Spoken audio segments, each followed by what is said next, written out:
امریکی صدر Donald Trump نے ایران پر ممکنہ بڑے حملے کو آخری لمحے پر مؤخر کر دیا ہے اور ساتھ ہی ایک نئی ڈیڈ لائن دے دی ہے۔ دوسری جانب جرمنی کے وزیر خارجہ کا کہنا ہے کہ امریکہ اور ایران کے درمیان براہ راست بات چیت کی تیاری جاری ہے اور اطلاعات ہیں کہ اس میں پاکستان بھی اہم کردار ادا کر سکتا ہے۔ یہ سب کچھ ایسے وقت میں ہو رہا ہے جب ایران اور اسرائیل کے درمیان حملوں کا سلسلہ جاری ہے اور امریکہ خطے میں مزید فوجیں بھیجنے پر غور کر رہا ہے۔ تو کیا جنگ ایک نئے مرحلے میں داخل ہو رہی ہے یا سفارتکاری بالآخر اس تنازع کو اپنے انجام تک پہنچانے میں مدد دے گی؟ میں ہوں غضنفر حیدر اور آپ دیکھ رہے ہیں BBC نیوز اردو کا پروگرام جہانما۔ پروگرام میں آگے چل کے دیکھیے گا۔ امریکہ میں ایک غیر معمولی فیصلہ، پہلی بار کسی موجودہ صدر کے دستخط ڈالر کے نوٹوں پر چھاپنے کا منصوبہ، اور چاند کی گرد چکر لگانے اور خلا میں اب تک سب سے دور جانے والا ناسا کا انسانی مشن اڑان کے لیے تیار۔ یہ مشن اگلے ہفتے اپنا سفر شروع کر رہا ہے۔ امریکی صدر ڈونلڈ ٹرمپ نے کہا ہے کہ وہ ایرانی توانائی کے پلانٹس پر بمباری کی دھمکی کو مزید 10 دن کے لیے مؤخر کر رہے ہیں۔ آبنائے ہرمز کو دوبارہ کھولنے کی ابتدائی ڈیڈ لائن آج ختم ہونی تھی۔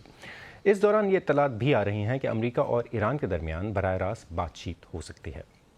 صدر ٹرمپ نے رات گئے سوشل میڈیا پر ایک اعلان کیا جس میں انہوں نے کہا کہ ایرانی حکومت کی درخواست کے مطابق میں توانائی کے پلانٹس کی تباہی کی مدت کو 10 دن کے لیے 6 اپریل 2026 تک ملتوی کر رہا ہوں۔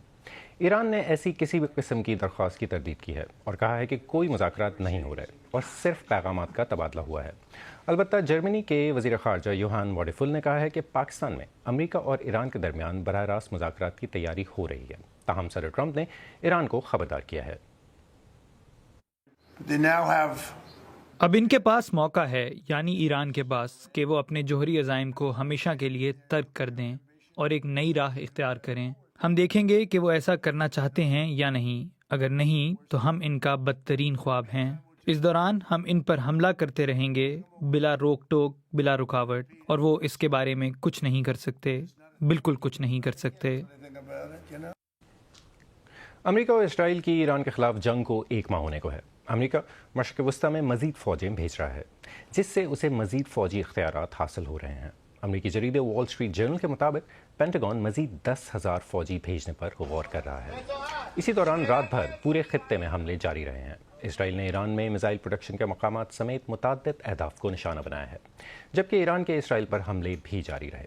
اسرائیل نے اپنے حملوں میں بیروت کو بھی نشانہ بنایا اور سعودی عرب کا کہنا ہے کہ اس نے متعدد ڈرون مار گرائے ہیں، جبکہ کویت کی مرکزی تجارتی بندرگاہ پر ڈرون سے حملہ کیا گیا جس میں مادی نقصان کی اطلاعات ہیں، تاہم کوئی جانی نقصان نہیں ہوا۔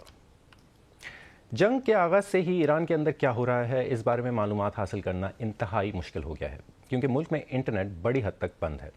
تاہم ہمارے نمائندے ڈین جانسن ایران اور ترکی کی سرحد پر موجود ہیں، جہاں انہوں نے ان ایرانی شہریوں سے بات کی جو ملک سے نکلنے میں کامیاب ہو گئے۔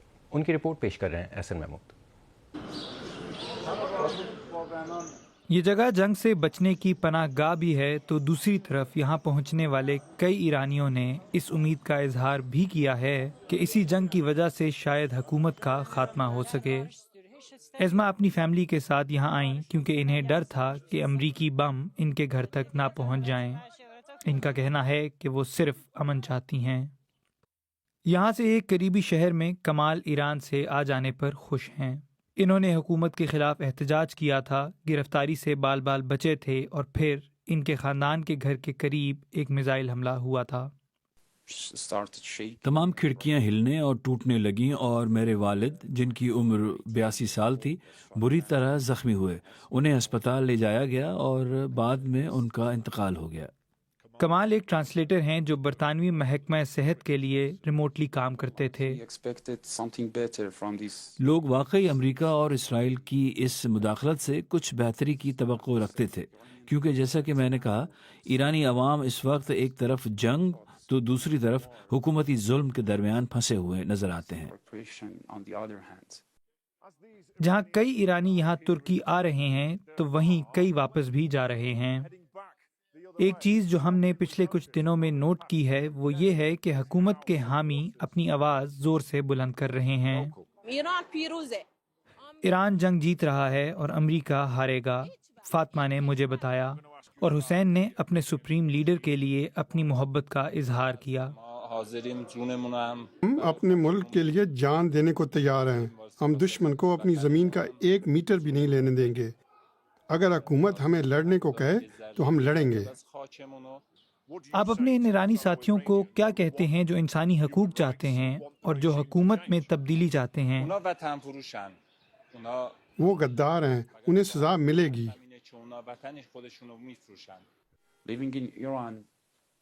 ایران میں رہنا ایک بہت تاریک تجربہ ہے۔ کوئی تعجب نہیں کہ کمال واپس جانے سے ڈرتے ہیں۔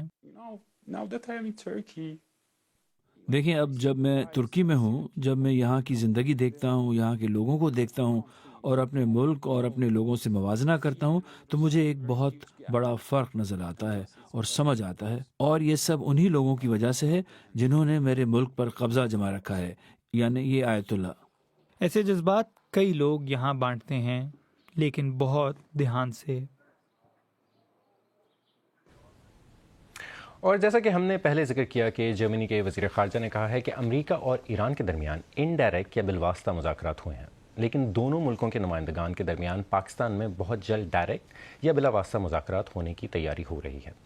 اس جنگ کے دوران پاکستان کی ثالثی سے متعلق قیاس آرائیاں گردش کر رہی ہیں، لیکن سرکاری طور پر کیا کہا جا رہا ہے، اس بارے میں مزید بات کرنے کے لیے اس وقت ہمارے ساتھ اسلام آباد سے موجود ہیں نامہ نگار عمر دراز۔ عمر، سب سے پہلے تو ہمیں یہ بتائیں کہ بہت ساری چیزیں کہی اور سنی جا رہی ہیں، قیاس آ رہے ہیں جو ہیں وہ چل رہی ہیں، لیکن سرکاری سطح پر اب تک کیا کہا جا رہا ہے یا کیا کہا گیا ہے؟ غضنفر، یہ بالکل ٹھیک ہے کہ بہت سی قیاس آرائیاں کافی دنوں سے چل رہی تھیں۔ کچھ باتیں اس قسم کی بھی آ رہی تھیں کہ ایران کی طرف سے کوئی ڈیلیگیشن اسلام آباد میں موجود ہے جو انہی مذاکرات میں حصہ لینے کے لیے آیا ہوا ہے، اور وہ وہاں پہ ایک ہوٹل کے اندر ٹھہرے ہوئے ہیں، اور کچھ یو ایس سے بھی لوگ جو ہیں ان کی اسلام آباد آمد کی توقع ہے اور وہ یہاں پر پہنچیں گے اور پھر اس کے بعد مذاکرات ہوں گے، لیکن ایسا کچھ ابھی تک ہوا نہیں ہے۔ ہم نے خود بھی اپنے طور پہ چیک کرنے کی کوشش کی تو پتہ چلا کہ ایسا یہ صرف افواہیں تھیں، ایسا کچھ آن گراؤنڈ تھا نہیں ابھی تک جو آفیشلی ہم پریسائزلی جانتے ہیں وہ یہ ہے، پاکستان نے آفیشلی اس بات کو تسلیم کیا ہے کہ وہ اس بیک چینل ڈپلومیسی کا حصہ ہے، لیکن اس نے یہ بتایا ہے کہ اب تک اس نے جو کیا ہے وہ یہ ہے کہ اس نے امریکہ کے جو پیغامات ہیں وہ ایران تک پہنچائے ہیں، اور پھر ایران کا جواب جو ہے وہ واپس امریکہ تک پہنچایا گیا ہے۔ جیسا کہ آپ جانتے ہیں، خبروں میں بھی آ چکا ہے کہ امریکہ کی طرف سے کچھ 15 نکاتی ایک پروپوزل جو ہے وہ اس وار کو ختم کرنے کے لیے ایران کے ساتھ شیئر کیا گیا تھا۔ ایران نے اس کو مسترد کیا اور اپنا ایک پروپوزل جس میں انہوں نے کچھ 5 پوائنٹس تھے وہ بتائے، وہ واپس امریکہ کو بھجوایا ہے اور اب وہ اس کے جواب کے منتظر ہیں۔ تو اب تک پاکستان نے آفیشلی یہ کنفرم کیا ہے۔ ہمیں یہ بتائیں کہ پاکستان تو بالکل ہی چاہتا ہوگا کہ وہ مذاکرات میں اپنا کردار جو ہے وہ ادا کرے، لیکن ایرانی حکام جو ہیں ان کا کیا کہنا ہے اس بارے میں؟ غضنفر، اس میں دو طرح کی چیزیں ہیں۔ جو پاکستان میں ایران کا سفارت خانہ ہے اور ان کے جو یہاں پہ حکام ہیں، ہم نے ان سے بھی رابطہ کرنے کی کوشش کی، ان سے ڈائریکٹلی رابطہ نہیں ہو سکا، لیکن انہوں نے اپنی نیوز ایجنسی سے بات کی جس میں انہوں نے یہ کنفرم کیا کہ پاکستان جو ہے وہ اس قسم کا رول پلے کر رہا ہے، اور ان کو امید ہے کہ اس کے کردار کی وجہ سے کچھ کنسٹرکٹیو اور کنکلوسیو نتیجہ جو ہے وہ اس کا نکلے گا۔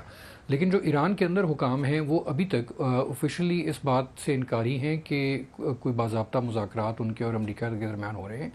ان کا یہ کہنا ہے کہ اب تک صرف پیغام رسانی ہوئی ہے جس میں کہ امریکہ کا جو پیغام تھا وہ ان تک پہنچا اور وہ انہیں منظور نہیں تھا۔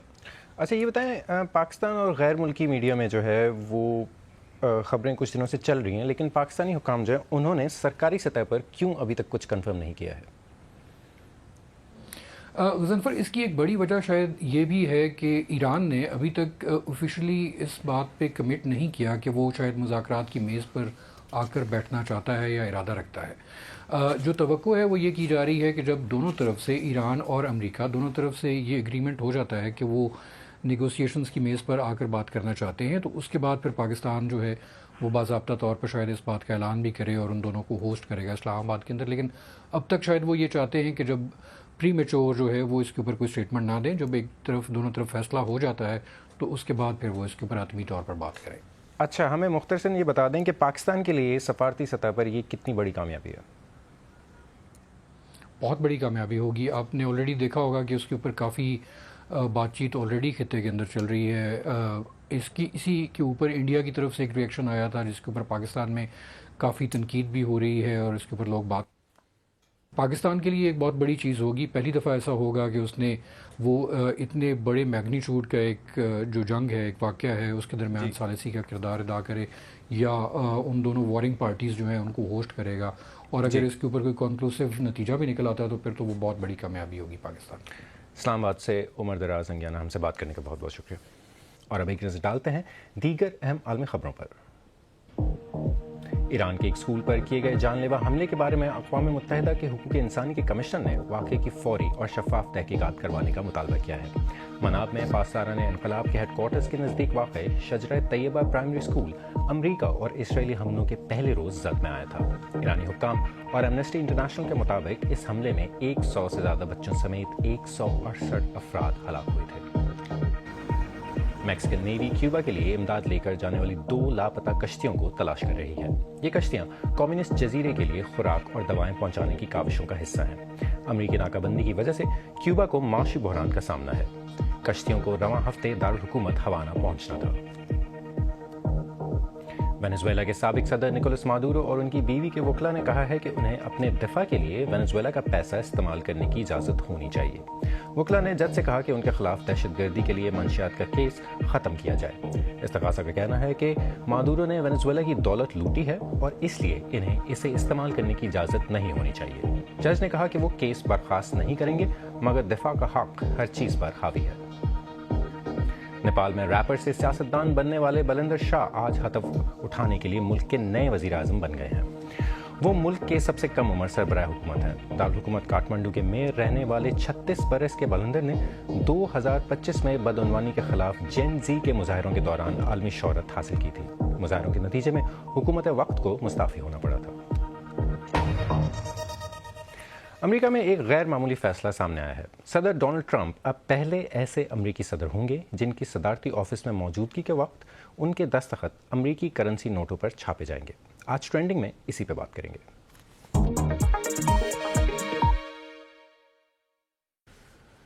تو کیا یہ صرف ایک علامتی قدم ہے یا اس کے پیچھے کوئی بڑا سیاسی پیغام بھی ہے؟ امریکی محکمہ خزانہ کے مطابق پہلی بار کسی موجودہ صدر کے دستخط ڈالر کے نوٹوں پر چھاپے جا رہے ہیں اور یہ اقدام امریکہ کی 250ویں سالگرہ کے موقع پر کیا جا رہا ہے. روایتی طور پر امریکی کرنسی پر صرف محکمہ خزانہ کے حکام کے دستخط ہوتے ہیں، لیکن اب نئے $100 کے نوٹوں پر صدر ڈونلڈ ٹرمپ اور وزیر خزانہ اسکاٹ بیسنٹ دونوں کے دستخط شامل ہوں گے. یہ نوٹ جون سے چھاپے جائیں گے، جبکہ اس وقت جو نوٹ گردش میں ہیں ان پر سابق وزیر خزانہ جینٹ ییلن کے دستخط موجود ہیں. یہ فیصلہ ٹرمپ انتظامیہ کے اس وسیع رجحان کا حصہ سمجھا جا رہا ہے جس کے تحت صدر کے نام کو مختلف سرکاری منصوبوں اور علامتی اقدامات کے ساتھ جوڑا جا رہا ہے. دوسری جانب ناقدین خاص طور پر ڈیموکریٹ رہنما اور کیلیفورنیا کے گورنر گیون نیوسم نے اس فیصلے کو تنقید کا نشانہ بنایا ہے اور اسے معاشی مسائل سے توجہ ہٹانے کی کوشش قرار دیا ہے. تو کیا یہ واقعی امریکہ کی 250 سالہ تاریخ کو خراج تحسین ہے یا پھر سیاسی تشہیر کا ایک نیا انداز ہے؟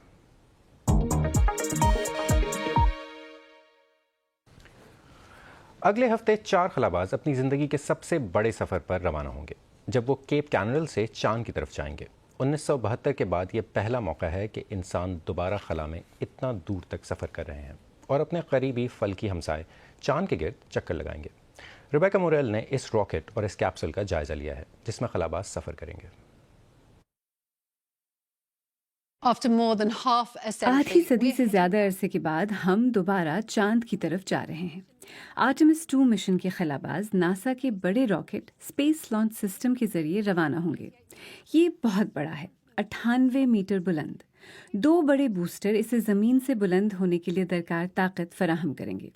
اوپر اورائن کرو موڈیول ہے جہاں خلاباز اپنی نشستوں سے بندھے ہوں گے. اس کے اوپر لانچ ابورٹ سسٹم موجود ہے. اگر کوئی حادثہ پیش آیا تو یہ عملے کو محفوظ مقام تک لے جائے گا. اس تاریخی سفر پر جانے والے خلابازوں میں 3 امریکی شامل ہیں. ریڈ وائزمن مشن کے کمانڈر، پائلٹ وکٹر گلوور عرف آئک ہیں. وہ کہتے ہیں کہ اس کا مطلب ہے آئی نو ایوری تھنگ.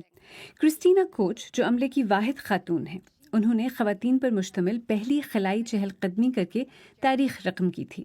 اور کینیڈین اسپیس ایجنسی کے جیرمی بینسن جو پہلے کبھی خلا میں نہیں گئے. یہ خلاباز 10 دن اس اورائن کیپسول میں گزاریں گے. یہ تقریباً 5 میٹر چوڑا اور 3 میٹر اونچا ہے.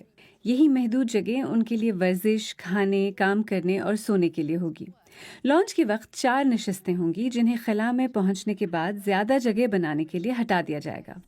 خلاباز پانی پینے اور کھانا تیار کرنے کے لیے واٹر ڈسپینسر استعمال کریں گے۔ انہوں نے اس سفر کے لیے اپنی پسندیدہ غذائیں بھی منتخب کی ہیں، اور دروازے کے نیچے ایک سیڑھی جیسا حصہ ورزش کے لیے فلائی ویل مشین کے طور پر بھی استعمال ہوتا ہے۔ خلاباز روزانہ 30 منٹ ورزش کریں گے۔ سب سے اہم بات، فرش کے نیچے ایک ٹوائلٹ موجود ہے۔ یہ خاص طور پر خلا میں پیش آنے والی مشکلات کو مد نظر رکھتے ہوئے بنایا گیا ہے۔ چاند تک اور واپس آنے کا یہ مشن تقریباً 10 دن پر مشتمل ہوگا۔ پہلے دن خلاباز زمین کے گرد چکر لگائیں گے اور خلائی جہاز کے اہم نظام کی جانچ کریں گے۔ دوسرے دن وہ چاند کی طرف روانہ ہوں گے۔ یہ سفر تقریباً 4 دن کا ہوگا۔ جب خلاباز چاند کے دور والے حصے کے گرد پرواز کریں گے تو وہ ایسے مناظر دیکھیں گے جو انسان نے پہلے کبھی نہیں دیکھے۔ اس کے بعد وہ 4 دن کے واپسی کے سفر کا آغاز کریں گے۔ واپسی کا مرحلہ پورے مشن کے خطرناک ترین حصوں میں سے ایک ہے، اور اس دوران عملہ اورائن کے ہیٹ شیلڈ پر انحصار کرے گا۔ یہ انہیں 2700 ڈگری سینٹی گریڈ تک کے درجہ حرارت سے بچائے گا جب خلائی جہاز زمین کے ماحول میں تیزی سے داخل ہوگا۔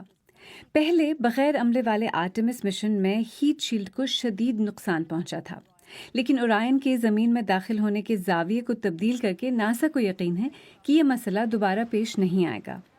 جب خلائی جہاز محفوظ طریقے سے داخل ہو جائے گا تو اس کی رفتار کم کرنے کے لیے پیراشوٹ کھولے جائیں گے۔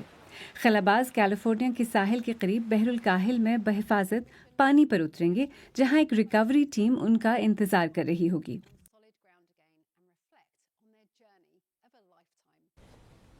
ریبیکا موریل کی رپورٹ آپ سن رہے تھے عالیہ ناسکی سے۔ آج BBC نیوز اردو کے پروگرام جہانما میں بس اتنا ہی۔ پروگرام میں شامل سٹوریز اور تازہ ترین خبروں کے لیے ہماری ویب سائٹ bbc.com/urdu پر آئیں۔ BBC نیوز اردو کے انسٹاگرام، ٹک ٹاک، یوٹیوب، فیس بک اور ایکس اکاؤنٹ کو فالو کریں۔ یہ پروگرام روز شام 7:30 بجے آپ آج نیوز پہ دیکھ سکتے ہیں، لیکن یہ پروگرام اگر آپ سے مس ہو جائے تو آپ اسے ہمارے یوٹیوب چینل پر آ کے دیکھ سکتے ہیں۔ وزن فیدر کو اب اجازت دیں، پیر کو پھر ملاقات ہوگی تازہ خبروں کے ساتھ۔